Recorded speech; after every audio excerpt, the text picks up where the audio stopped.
Assalamualaikum warahmatullahi wabarakatuh. Perkenalkan, nama saya Siti Nurun Nafisah dengan NIM 2319122200031. Program Studi Kesehatan Masyarakat merupakan program studi yang berfokus mempelajari ilmu dan seni, mencegah penyakit, memperpanjang hidup, dan meningkatkan kesehatan melalui usaha-usaha perorganisasian masyarakat untuk memperbaiki sanitasi lingkungan, pemberantasan penyakit-penyakit menular, pendidikan untuk kebersihan perorangan, perorganisasian pelayanan medis, perawatan, diagnosis dini dan pengobatan, pengembangan rekayasa sosial untuk menjamin setiap orang terpenuhi kebutuhan hidup yang layak dalam memelihara kesehatan. Sebagai lulusan sarjana kesehatan masyarakat, diharapkan kita dapat memiliki 8 kompetensi sarjana kesehatan masyarakat. Berikut adalah penjelasan satu persatu mengenai 8 kompetensi tersebut.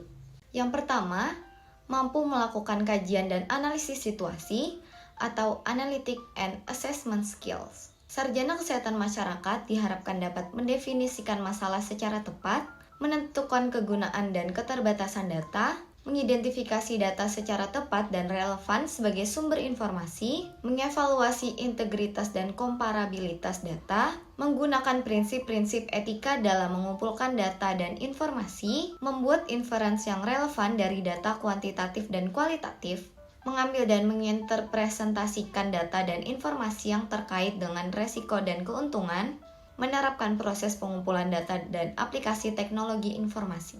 Lalu yang kedua, mengembangkan dan merancang kebijakan dan program kesehatan atau Policy Development or Program Planning Skills. Sarjana kesehatan masyarakat diharapkan dapat mengumpulkan, meringkaskan, dan menginterpresentasikan informasi tentang berbagai isu kesehatan, menyatakan pilihan kebijakan dan memformulasikannya dengan jelas dan padat, membahasakan implikasi kesehatan, fiskal, administrasi, legal, sosial, dan politik, menggunakan teknik terbaru dalam analisis, penentuan, dan perencanaan kesehatan, memutuskan tindakan yang sesuai dengan masalah yang dihadapi, mengubah kebijakan menjadi rencana organisasi, struktur, dan program. Lalu yang ketiga, berkomunikasi secara efektif atau communication skills. Sarjana kesehatan masyarakat diharapkan dapat melakukan komunikasi melalui tulisan, lisan, atau metode lainnya, melakukan advokasi untuk program dan sumber daya kesehatan, menggunakan media, teknologi, dan jaringan untuk menyebarkan informasi, memutuskan tindakan berkomunikasi yang sesuai, mempresentasikan informasi yang akurat tentang demografi, statistik, program, dan saintifik kepada masyarakat profesional. Yang keempat, ada memahami budaya setempat atau cultural competency skills. Sarjana kesehatan masyarakat diharapkan dapat menggunakan metode yang tepat untuk berinteraksi secara spesifik, efektif, dan profesional dengan orang yang berbeda latar belakang budaya. Mengembangkan dan menghadapi berbagai pendekatan untuk menanggulangi masalah kesehatan masyarakat yang terkait dengan perbedaan budaya. Memahami adanya dinamika yang berkontribusi terhadap keragaman budaya atau sikap. Yang kelima, mampu melaksanakan pemberdayaan masyarakat atau community empowerment.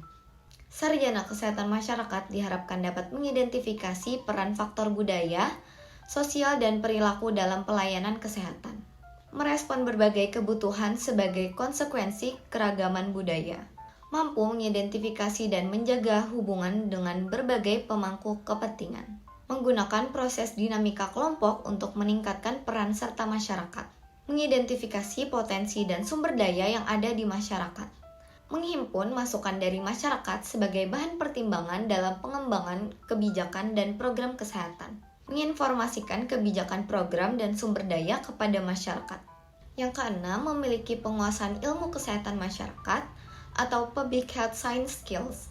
Sarjana kesehatan masyarakat diharapkan dapat mengidentifikasi kewajiban individu dan organisasi dalam konteks pelayanan kesehatan masyarakat, esensial dan fungsi dasar.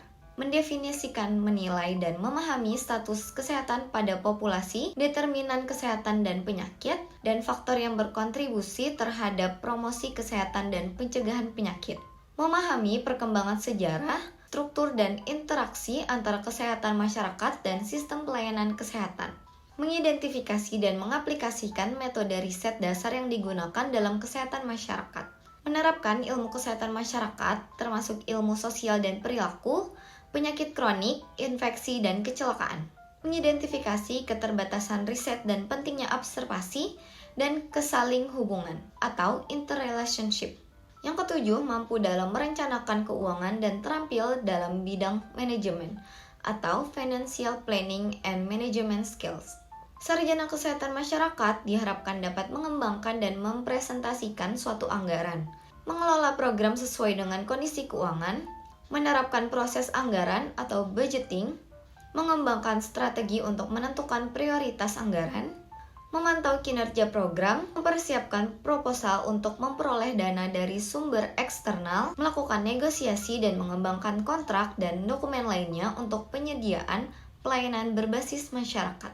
Yang ke-8, memiliki kemampuan kepemimpinan dan berpikir sistem atau leadership and system thinking skills. Sarjana kesehatan masyarakat diharapkan dapat menciptakan budaya berdasarkan standar etika dalam organisasi dan komunitas, membantu menciptakan nilai dasar dan visi bersama dan menggunakan prinsip-prinsip ini sebagai pedoman pelaksanaan program kesehatan masyarakat, mengidentifikasi isu internal dan eksternal yang dapat berdampak terhadap penerapan pelayanan esensial kesehatan masyarakat, memfasilitasi kerja sama kelompok internal dan eksternal untuk menjamin partisipasi dan pemangku kepentingan kunci, berkontribusi terhadap pengembangan, implementasi, dan pemantauan standar kinerja organisasi, menggunakan sistem hukum dan politik untuk melakukan perubahan.